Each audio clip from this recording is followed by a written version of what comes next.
Good evening guys. आज मैं आपके लिए एक नई वीडियो लेके आया हूँ जिसमें आपको बताऊँगा कि सिरा एग्ज़ाम में क्या क्या होता है। ठीक है, उसके रिलेटेड आपको थोड़ी इन्फॉर्मेशन दूंगा ताजो आप भी अगर अपना इंटरव्यू वगैरह सब कुछ क्लियर कर रहे हो, अगर आप भी किसी कंपनी के थ्रू सिक्योरिटी गार्ड में आ रहे हो तो उसमें आपको बेनिफिट होगा। तो सबसे पहले मैं अगर आपको सिरा एग्ज़ाम की बताऊं, सिरा एग्ज़ाम क्या होता है कि अगर आपने एज ए सिक्योरिटी गार्ड की जॉब करनी है दुबई में, तो आपको जैसे ड्राइविंग करने के लिए ड्राइविंग लाइसेंस होता है, उसी प्रकार से सिक्योरिटी गार्ड की जॉब करने के लिए सिक्योरिटी गार्ड का एक लाइसेंस होता है। एंड जो पूरा दुबई में वैलिड होता है। एंड अगर हमारा दुबई में जो लाइसेंस चलता है वो सिरा लाइसेंस होता है। एंड उसमें क्या होता है कि आपको जो सिरा का एग्ज़ाम होता है, आपको सबसे पहले सिरा लाइसेंस लेने के लिए आपको सिरा का एग्ज़ाम क्लियर करना पड़ता है। सिरा का एग्ज़ाम कैसे एग्ज़ाम होता है उसके बारे में आज आपको मैं इन्फॉर्मेशन दूंगा। तो सिरा एग्ज़ाम में देखो, दो तरह के टेस्ट होते हैं हमारे। फर्स्ट जो टेस्ट होता है वो रिटन एग्ज़ाम होता है, एंड जो सेकंड टेस्ट होता है वो हमारा फिज़िकल एग्ज़ाम होता है। तो रिटन टेस्ट में आपको मैं अगर बताऊं, रिटन टेस्ट सबसे पहले आपको मैं वो ही बताता हूँ कि सिरा एग्ज़ाम में क्या क्या होता है।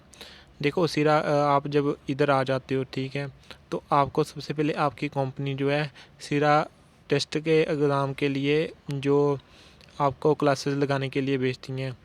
एंड वो क्लासेस होती हैं 5 डेज़ की।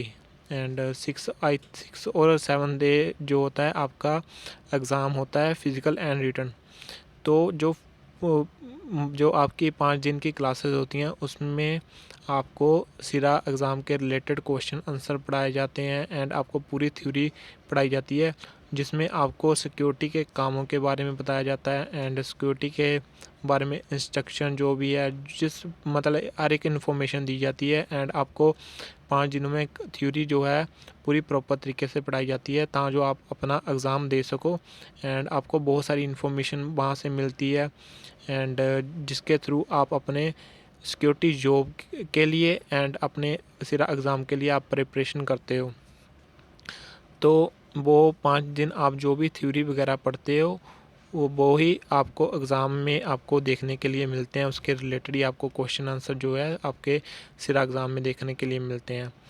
एंड ये तो हो गया हमारा रिटन एग्ज़ाम जो कि कंप्यूटर बेस्ड एग्ज़ाम होता है। उसके बाद हमारा जो होता है वो होता है फ़िज़िकल एग्ज़ाम। फ़िज़िकल एग्ज़ाम में क्या होता है एक्चुअली, उसमें आपको देखो रनिंग करवा के दी की जाती है, एंड लॉन्ग जंप करवा के देखा जाता है। एंड आफ्टर डैट आपको जो वेट है पुलिंग एंड पुशिंग करना पड़ता है। मींस एक जगह से दूसरी जगह लेके उसको फिर दोबारा वापस लेके आना पड़ता है। तो ये हमारा हो गया फ़िज़िकल एग्ज़ाम में। अगर फिज़िक्स एग्ज़ाम में देखो रनिंग की बात करूँ, रनिंग की मींस उसमें 30, अगर हमारी बात करूँ मेरा किस तरह से हुआ था, उसमें 32 लैप्स होते हैं। 32 लैप्स मींस आपको एक साइड से दूसरी साइड पे जाना है। एंड जब पहली साइड पे इधर हॉर्न बजता है एंड आपको भाग के दूसरी साइड पे जाना है, एंड जब दूसरी जगह पे हॉर्न बजेगा उधर से इधर भाग के आना है। ऐसे करते करके one side to second and second to again to the first side आपको वापस आना होता है। इस तरह से आपके 32 लैप्स होते हैं, and 4 I think fourth round होते हैं। एंड जैसे जैसे आपका राउंड ख़त्म होते रहते हैं उस तरह से आपके हॉर्न बजने की स्पीड जल्दी, मतलब कि जल्दी जल्दी होती रहती है। आपको फिर थोड़े कम समय में एक लैप कंप्लीट करना पड़ता है। मीन्स एक जगह से दूसरी जगह जाना, उस तरीके से आपका टाइम कम होता रहता है जैसे जैसे आप अपने लैप कंप्लीट करते रहते हो। तो ये हो गया हमारा रनिंग एंड रनिंग का हो गया। एंड उसके बाद जो आपको मैं जंप बताया, जंप भी आसान ही होता है, इतना बहुत ज़्यादा मुश्किल नहीं होता, वो भी आप पहले अटैम्प्ट में पार कर लोगे। एंड पुलिंग एंड पुशिंग वो होता है 30 किलो का वेट होता है, एंड आपको एक जगह से दूसरी जगह लेके जाना है एंड उधर से इधर दोबारा खींच के वापस लेके आना होता है। तो सबसे अगर मेन प्रॉब्लम किधर होती है, बहुत सारे लोगों को रनिंग में प्रॉब्लम होती है। क्योंकि देखो अगर आपने रनिंग में की है, प्रिपेयर किया हुआ है, तो आपको कोई प्रॉब्लम नहीं होगी। क्योंकि बहुत सारे लोग सोचते हैं कि हम कोई बात नहीं, नॉर्मल रनिंग होगी, आप क्लियर कर लेंगे। But most of the time क्या होता है, मोस्ट ऑफ द टाइम जो लोग होते हैं वो फेल भी हो जाते हैं क्योंकि उन्होंने पहले रनिंग की नहीं होती है। एंड उधर जाके फिर उनको साह चढ़ने लग जाता है। जैसे रनिंग करने के समय 32 लैप्स जो होते हैं वो इतने मुश्किल नहीं होते, बट जैसे जैसे उनका टाइम कम होता रहता है ना, लैब के बीच में हॉर्न बजने का टाइम, तो एक जगह से दूसरे, तो फिर बहुत उसमें थोड़ा कम समय मिलने लग जाता है। तो फिर थोड़ा आपको उस टाइम पे अगर आपकी प्रैक्टिस होगी तो आप वो आसानी से चीज़ क्लियर कर पाओगे। एंड अदरवाइज़ क्या होता है कि लोग बीच में छोड़ देते हैं। तो इस चीज़ में आपको थोड़ा ध्यान रखना है। अगर आपकी रनिंग की प्रैक्टिस नहीं है तो आप, जैसे आपकी क्लासेस वगैरह लग रही हैं उससे पहले अगर आप थोड़ी इधर से मतलब आप रनिंग की प्रैक्टिस करो, एंड ताकि आपको फ़िज़िकल एग्ज़ाम में कोई दिक्कत ना हो। तो ये तो हो गया हमारा फ़िज़िकल एग्ज़ाम, ठीक है। तो फ़िज़िकल एग्ज़ाम में यही होता है, क्योंकि written exam most of the people जो होते हैं क्लियर कर लेते हैं। जो उनको प्रॉब्लम होती है फ़िज़िकल एग्ज़ाम में भी क्या प्रॉब्लम होनी है, रनिंग में ही प्रॉब्लम होती है। Otherwise everyone clear their exam. तो इस बात का ध्यान रखो। एंड जैसे कि मैंने थ्योरी में बताया, अगर आपको थोड़ी इंग्लिश में प्रॉब्लम है तो प्लीज़ इम्प्रूव योर इंग्लिश, क्योंकि जो हमारा सिरा का एग्ज़ाम टेस्ट होता है वो इंग्लिश में ही आता है। एंड आपको थोड़ा उस चीज़ की प्रैक्टिस करनी है ताकि आपको जो है अपने एग्ज़ाम में प्रॉब्लम ना हो। तो उसको जो 5 दिन की थ्योरीज होती हैं उसमें आपने हर एक टॉपिक को क्लियर करना है, किसी भी चीज़ को ऐसे रट्टा नहीं मारना ताकि आपको उस चीज़ में भी प्रॉब्लम ना हो। And you can clear your exam very easily अगर आप 5 दिन अच्छे तरीके से पढ़ते हो, क्योंकि वो ही पेपर उसमें से पेपर आता है। बट अब पेपर डायरेक्टली नहीं आता, डायरेक्टली क्वेश्चन नहीं आते कि हाँ, वो थोड़ा घुमा फिरा के डालते हैं। जैसे कि हमारी क्लासेस में मतलब कि होता ही है, बोर्ड वगैरह के एग्ज़ाम में जैसे होते हैं वैसे होता है कि क्वेश्चन मतलब आंसर वही होता है बट उसको थोड़ा घुमा के क्वेश्चन पूछा जाता है। तो यही होता है हमारे रिटन एग्ज़ाम में भी मतलब कि पासिंग मार्क्स का क्राइटेरिया होता है, वो मैं एक्चुअली भूल गया कि कितने पासिंग मार्क्स होते हैं। तो उसको अगर आप पार कर लेते हो then you can clear your written exam.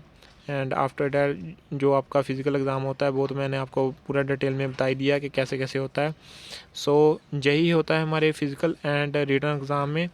And मैं अगर बोलूँ तो आप प्लीज़ प्रिपेयर करिए अपना रिटन एग्ज़ाम। आपको इंग्लिश थोड़ी कम आती है तो प्लीज़ इम्प्रूव योर इंग्लिश, क्योंकि इंग्लिश में not in the exam, English आपको आपके आगे सिक्योरिटी की जॉब में भी काफ़ी हेल्प करती है, जिसमें आप क्योंकि बहुत most of the people are speaking in English. जो अरेबिक मतलब जो अरेबिक तो चलो होती है दुबई में, जो लोकल पीपल के द्वारा बोली जाती है, बट इंग्लिश जो ऐसी लैंग्वेज है जो कि मोस्ट ऑफ़ द पीपल बोल ही लेते हैं।